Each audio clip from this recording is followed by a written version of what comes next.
Teve uma noite que a Lívia entra aqui e tá eu e meu esposo na cama e ela entra do nada assim, gente, assim, a gente não estava nem falando sobre isso. E isso tinha aconteceu uma semana depois que ela começa a verbalizar a palavra pênis.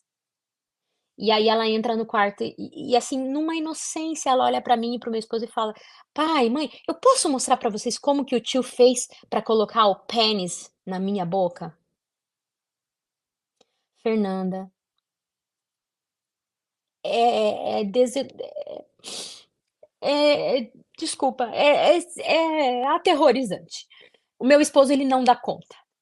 Ele não dá Olha, conta, ele levantou da cama na hora, ele falou: "Desculpa, Fernanda", ela me posicionou na cama.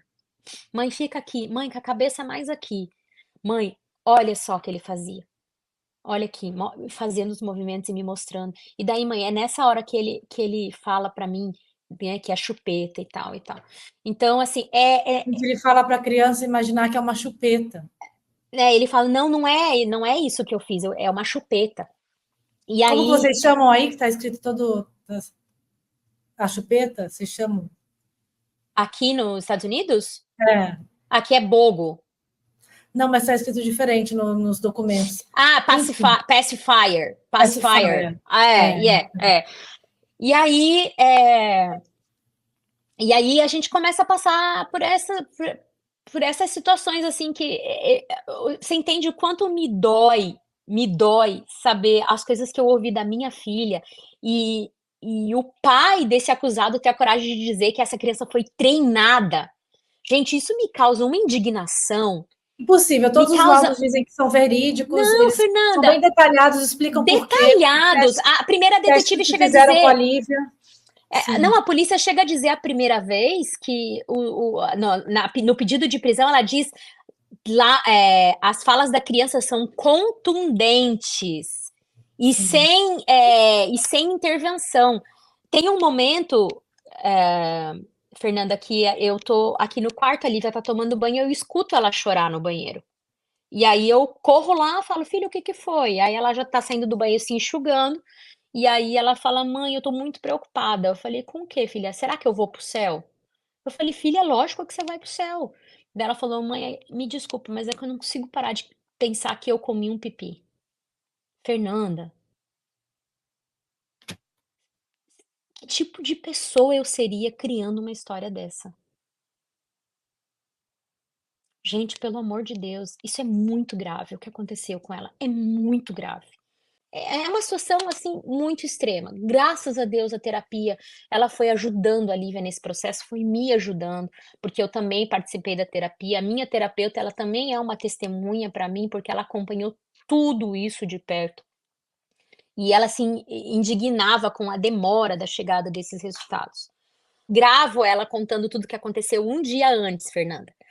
A psicóloga, minha amiga, falou: grave tudo que a Lívia tá te contando, porque muitos casos de crianças que se calam quando chega na frente de um estranho para contar, porque é algo muito, muito forte para a criança. E eu A maioria, né? peguei esse conselho da minha amiga e gravei tudo e mostrei, né, esse vídeo que a minha detetive fala que eu tive muito, a detetive do caso, a última fala que eu tive muita sabedoria, porque eu fiz o vídeo com perguntas muito abertas, não interferindo nas respostas, até é isso que a psicóloga amiga tinha me explicado, não interfira em nada nas respostas dela, deixa ela se comunicar. E aí ela fez a primeira entrevista forense. O que que eles fazem, Fernanda? Eles colocam uma uma entrevistadora da polícia especializada em crianças, mas eles colocam um tradutor, um intérprete homem para ouvir a Lívia falar. Isso me Meu, não, isso me muito. causa Nossa. falta, nossa, isso me causa assim, eu chego a falar para ele, mas é você que vai participar da entrevista minha? Ela não vai falar com você. Então a Lívia fala muito pouco, ela fica muito constrangida, né? Ela fala que o tio entrou no quarto, ela fala, né? Acho que você teve acesso até esse primeira transcrição. Só que aqui Sim. aqui que essa entrevistadora fala quando ela sai da sala, mãe, a Lívia vai fazer o processo de terapia para ela poder liberar esses medos, esses traumas. Ela tá com muito medo dele. E a gente vai. Eu acho que ela tem muita coisa para falar ainda. E eu falei para ela, falei, ó, mas vocês colocaram um homem para ouvir?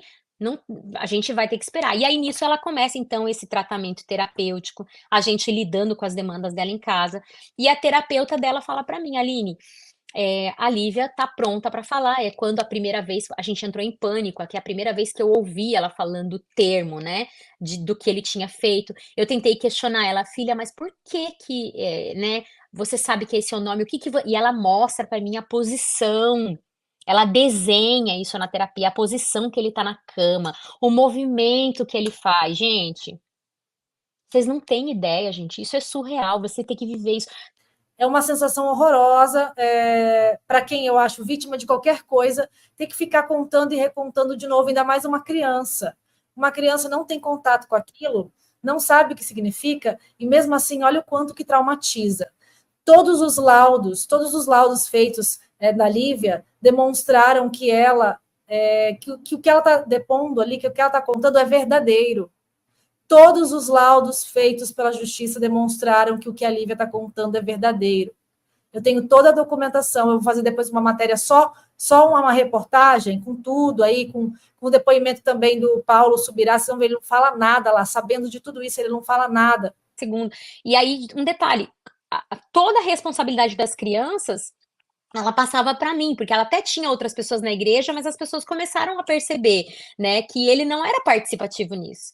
Então, meu esposo começou a me cobrar: "Aline, uma coisa é você ser assessora, outra coisa é você buscar na escola, levar na escola quando o Marcos está em casa". E aí um dia eu perguntei para ela: "Mas por que que o Marcos não pode levar?". A escola ficava a 10, 15 minutos da casa deles, e a da minha casa ficava 50 minutos. Então, quando a minha filha era bebezinha, eu tirava 1 hora antes da escola, levava para poder levar os delas na escola, para depois levar a minha e assim ir para buscar. E aí um dia eu perguntei para ela por quê, ela falou: "Ah, porque ele não gosta de levantar cedo". Cara, isso me aí eu percebi que a visão do meu esposo estava correta em relação aos limites que eu precisava estabelecer. Mesmo assim, ela entendeu, eu expliquei, tive uma conversa franca com ela, mas quando eu levava para ele alguma situação do tipo assim, ela vai fazer um ele nem nessa época, por exemplo, ele não estava nem trabalhando, e eu dizia: "Ela vai fazer um show", mas ela: "Tá, mas, quanto que isso vai dar? Mas como que é isso? Eu preciso analisar aqui em casa como vai ser essa logística". Então ele sempre tentava desmerecê-la, e isso me causava, assim, eu ficava com muita pena dela, muita pena. E Fernanda, até 4 meses antes da gente de acontecer isso, eu estava ajudando ela a se programar para uma separação. Ela já estava no limite da relação, ela dizia isso para mim, assim, abertamente, e eu comecei a fazer planilhas para ela, né, de como ela sobreviver sozinha, né, fazendo cálculos e tudo mais para ela imaginar como seria a vida dela sozinha. Inclusive, a gente fez até uma reunião com uma pessoa, com um corretor de imóveis, no qual da nossa confiança, onde ela pôde abrir para ele que ela queria fazer o financiamento de um imóvel, mas só com ela, sem o esposo, porque ela estava prestes a se separar. Essa pessoa, inclusive, se colocou à disposição se um dia precisasse depor ou falar isso publicamente, comprovando isso, que é um corretor muito conhecido aqui em Orlando. Então, você vê assim que já existia algo de errado. Só que, para mim, e eu não tô querendo justificar a minha atitude de ter deixado a minha filha dormir lá, era um problema relacional do casal, né, eu não imaginava que ele poderia chegar nessa gravidade. Eu nunca soube do caso da Josiane no Brasil, eu nunca soube que ele pudesse ter cometido algum crime, né, e ele, no nosso meio relacional, ele sempre era muito querido com meu esposo. Para você ter uma ideia, ele chamava meu esposo de Ju: "Ô Ju, Ju", ele a Heloísa dizia que o Júnior era um dos poucos lugares, era a minha casa onde ele ia, né. Então ele e você vê que isso é um perfil do predador. Ele conquista os pais da presa para depois ir chegando aos poucos, né. Uma coisa que me incomodava muito era o relacionamento dele com as crianças, eu percebia realmente esse afastamento. Eu percebia que as crianças eram muito mais ela do que ele, mas chegou uma ocasião que ela até comenta comigo: "Olha, você antecipa a minha volta, a minha menina tá aos prantos, não quer ficar com o pai, alguma coisa está acontecendo e tal", mas eu achava que ela dizia pra mim que achava que ele ficava trancado dentro do quarto, que ele não dava atenção para as crianças. Ela até me pede para eu comprar câmeras para colocar, mas apenas aquelas câmeras que consulta à distância, para ela poder ver se as crianças estavam muito na tela, se eles estavam, né, se alimentando, se o Marcos estava cuidando deles ou não. Ela me pediu isso, Será que era só sabe? isso? Que ela tinha desconfiança? Não sei. Então, aí agora que eu entendi que não, mas ela nunca me falou isso. Gente, Nunca. a Aline, ela, a mãe de uma, nesse caso, para buscar justiça, a mãe tem que ser fria, tem que se tornar fria, né? Isso. Perita, investigadora, policial, advogada, Tudo, tudo, jornalista, tudo, né? tudo. Você tem É, muita paciência, porque você falando com esses pastores ali, eu teria, olha, na boa, eu teria mandado eles para aquele lugar. Vamos supor assim, Fernanda, você não teria, sabe por quê? Porque quando você tem um propósito maior e a tua frieza depende da fala de alguém para acontecer, você. você, Fernanda, você acha que naquele áudio ali eu estava preocupada por que a Heloísa saiu da igreja? É claro que não, minha gente. eu Eu sei, claro, estava eu ali percebi, usando das claro, minhas eu tô habilidades falando. para poder chegar no assunto principal. Qual que era o assunto principal? O Marcos confessou a vocês o que fez? Fernanda, você acha que se eu ligasse para eles e falasse assim no telefone, o Marcos confessou para vocês, qual que era a resposta que eu teria? Não, óbvio, você foi inteligente, tudo isso. Eu tento colocar ali naquela conversa de uma forma porque eu já sabia, a amiga da Heloísa já tinha me ligado, e é importante a gente lembrar desse cronograma. Vamos lá, para a gente entender por tudo que a gente teve que passar. Acontece o incidente, eu combino de buscar a minha filha ao meio-dia. Ela pede então para que eu prolongue, porque ela quer ficar, que a Lívia tá se divertindo com a menina dela e tal, e ela me manda uma foto do Marcos empurrando a minha filha num carrinho elétrico. Hoje eu vejo o quanto que isso é sórdido, né?